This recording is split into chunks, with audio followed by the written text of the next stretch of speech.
সালামু আলাইকুম। গেল ৩-৪ দিন আগে যখন নাহিদ একটা বক্তব্য দিল যে আপনার আজকে থেকে সমন্বয়ক এবং বৈষম্য বিরোধী এরা কেউ এক্সিস্ট করে না, আমাদের কাছে মনে হয়েছে যে আলোচনাটা হয়তো কথার কথা বলছে, কিন্তু বিষয়টা কথার কথা ছিল না। সরকারে থাকা যেই উপদেষ্টারা আছেন অথবা প্রধান উপদেষ্টা ডক্টর মোহাম্মদ ইউনূস, তাদের সাথে এক ধরনের আলাপ আলোচনা করেই এই সিদ্ধান্তটা নিয়েছেন। আর কেন নিয়েছেন? গেল কয়েকদিন বাংলাদেশের বিভিন্ন জায়গায় অনেক ধরনের ঘটনা এই সমন্বয়ক পরিচয়ে এবং বৈষম্য বিরোধী পরিচয়ে, আবার এদের মধ্যে অরিজিনালিও সমন্বয়ক এবং বৈষম্য বিরোধীর বিভিন্ন শ্রেণীর নেতারা লুটপাট, চাঁদাবাজি, এর পাশাপাশি বিভিন্ন জায়গায় মব জাস্টিস তৈরির জন্য ভূমিকা রেখেছে। অ্যাজ এ রেজাল্ট বিভিন্ন ইস্যুতে ডক্টর ইউনূস তিনি বিতর্কিত হয়েছেন। এখন এই পরিস্থিতিকে রিকভার করার জন্য গতকালকে একটা ঘোষণা এসেছে।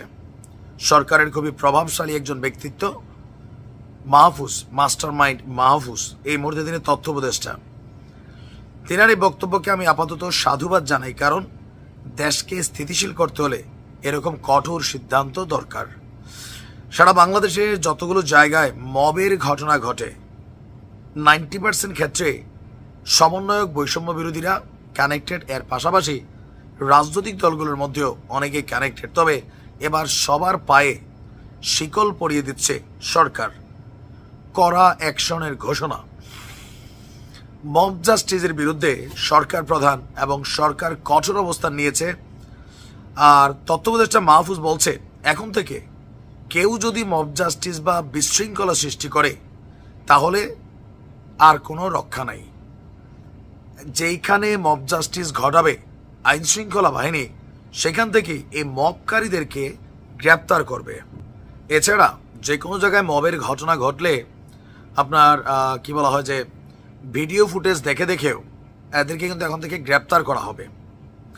গতকালকে সচিবালয়ে আইন মন্ত্রণালয়ে এক সংবাদ সম্মেলনে স্বরাষ্ট্র উপদেষ্টা, আইন উপদেষ্টা আর মাহফুজ তাদের উপস্থিতিতে এই পরিস্থিতির কথা ব্যাখ্যা করে বলা হয়েছে যে যেখানে মব জাস্টিস পরিস্থিতির সৃষ্টি হবে সে যেই হন না কেন, যেই ধর্মের, যেই লিঙ্গের, যেই বর্ণের, যেই দলের, তাদের বেলায় কঠোর ভূমিকায় অবতীর্ণ হবে সরকার।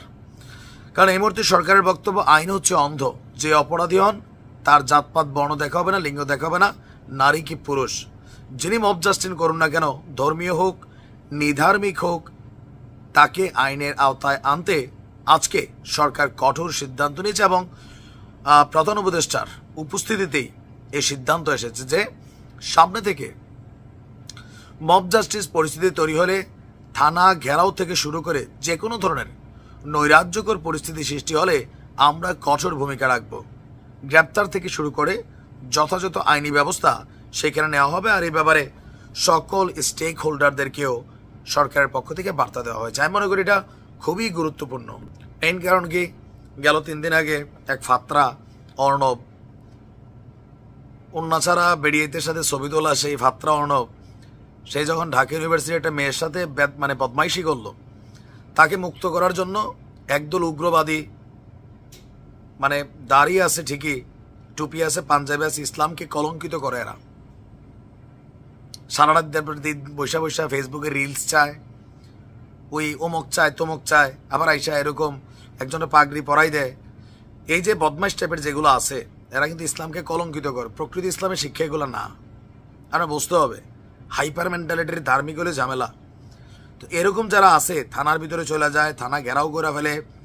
এরকম হয়েছে ছাত্রদলের এক নেতারে গ্রেপ্তার করছে, সবাই গিয়ে থানার সামনে অবস্থান নিয়ে নিচ্ছে। আবার এই বৈষম্য বিরোধীরও এদের এক ছেলেরে গ্রেপ্তার করছে পুলিশ, সবাই গিয়ে থানার ভিতরে হামলা খাইয়া পড়ছে। এগুলো বন্ধ করতে হবে। আর এই জন্যই সরকার কঠোর অবস্থানে যাচ্ছে, এটা হওয়া উচিত। এবং ধন্যবাদ সবাইকে।